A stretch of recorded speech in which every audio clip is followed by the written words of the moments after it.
আল্লাহু আকবার, আল্লাহু আকবার। পাকিস্তানে এমন একটি গ্রাম আছে যে গ্রামের সবাই নামাজি। গ্রামের সবাই অন্য সবার চেয়ে আলাদা। তারা নামাজের ব্যাপারে খুব সিরিয়াস। সবাই মিলে নামাজ পড়ার জন্য চেষ্টা করেন তারা, এবং এ ব্যাপারে শতভাগ সফল। তাই গ্রামের সব মানুষই নামাজি।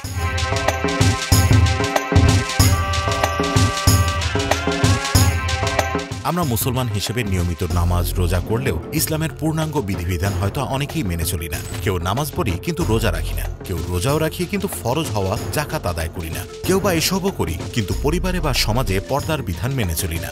অথচ এই বিধানগুলো ঠুনকো অজুহাতে এড়িয়ে চলার সুযোগ নেই ইসলামে।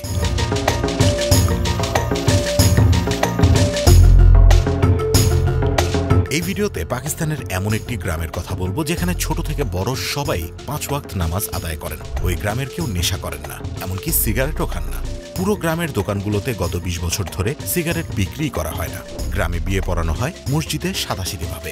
এক্ষেত্রে ইসলামী বিধানের পরিপূর্ণ লক্ষ্য রাখা হয়। বিয়ের জন্য গান বাজনা হয় না। কোনো বিয়েতে গান বাজনার ব্যবস্থা করা হলে সামাজিকভাবে ওই বিয়েকে বয়কট করেন সবাই।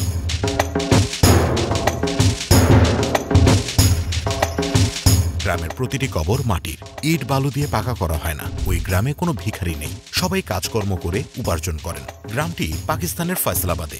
জানা যায় ওই গ্রামে 90 বছরের পুরনো একটি মাদ্রাসা রয়েছে, যেখান থেকে সাধারণ মানুষকে ইসলামের দিক নির্দেশনা দেয়া হয়। যে কোনো ধরনের সমস্যা নিয়ে লোকজন মাদ্রাসায় হাজির হন আগে। ওই মাদ্রাসার প্রভাবেই পুরো গ্রামে এমন পরিবর্তন এসেছে বলে দাবি করেন মাদ্রাসার শিক্ষক হাফেজ আমিন।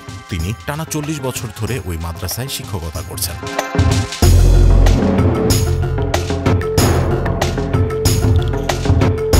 হাফেজ আমিন পাকিস্তান ভিত্তিক সংবাদ মাধ্যম উর্দু পয়েন্টকে দেয়া এক সাক্ষাৎকারে বলেন, আমাদের গ্রামে পরিবর্তন এমনিতেই আসেনি। আমাদের মাদ্রাসার শিক্ষক শিক্ষার্থীরা এ গ্রামে দাওয়াতি কাজ করেছেন, মানুষের মাঝে ইসলামকে সুন্দর ও সহজভাবে উপস্থাপন করেছেন। ইসলামের বিধান মানার ক্ষেত্রে এ গ্রামের সবাই একপন্থী, যার কারণে সবাইকে এক দিক নির্দেশনায় পথ দেখানো সহজ হয়। হাফেজ আমিন বলেন, আমাদের গ্রামের এক লোক তার পরিবারের এক সদস্যের বিয়েতে গান বাজনার ব্যবস্থা করলে ওই বিয়েতে গ্রামের কেউই যায়নি, এমনকি তার নিকটাত্মীয়রাও যাননি। গ্রামের পরিবর্তনের পেছনে সবার এমন নজিরবিহীন একতাও একটি কারণ বলে মনে করেন তিনি।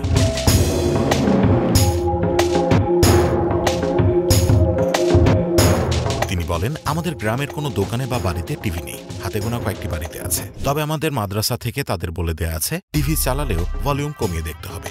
কোনো পথচারী কোনো বাড়ি থেকে টিভির শব্দ শুনতে পেলে সাথে সাথে তিনি দাঁড়িয়ে যান এবং ওই বাড়িতে গিয়ে লোকজনদেরকে বোঝান। এসব বিষয়ে গ্রামের কেউ কখনো বিতর্ক করেন না বলেও জানান তিনি, বরং দুঃখ প্রকাশ করে অসামাজিক বা অনইসলামিক কাজ থেকে বিরত থাকেন।